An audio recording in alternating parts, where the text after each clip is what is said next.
হবে মাগুর বাড়ি যায় পড়বা, সেটা করছে না। সাইদি সাহেবের অনেক জিনিসই এখন দেখা যাচ্ছে বলে গেছে, সত্য হয়ে যেতেছে।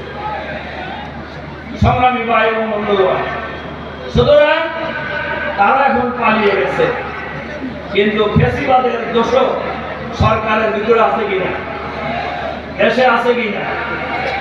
আমরা ওনারা আবার বাইরে থেকে মাঝে মধ্যে ভিডিও ছাড়ি, আবার ফিরে আসছে, ফিরে আসার বিপুল সম্ভাবনা আছে। আমি সিম্পলি কথাটা বলি, যখন ছিল তার হাতে আর্মি, মিডিয়া, র্যাব, হেলমেট বাহিনী, ছাত্রলীগ, অমুক লীগ, তমুক লীগ ইত্যাদি ইত্যাদি, সেই সব কিছু রেখে তিনি পালায় গেছেন। তিনি আবার ফিরে আসবেন এর মনে করার কোন কারণ আছে? পৃথিবীর ইতিহাসে কোন ফ্যাসিবাদী সরকার আর ফিরে আসে না। ফিরে আসেনি ইরানের রেজা শাহ পাহলভী, ফিরে আসেনি কারজাই, শেখ হাসিনাও ফিরে আসবে না।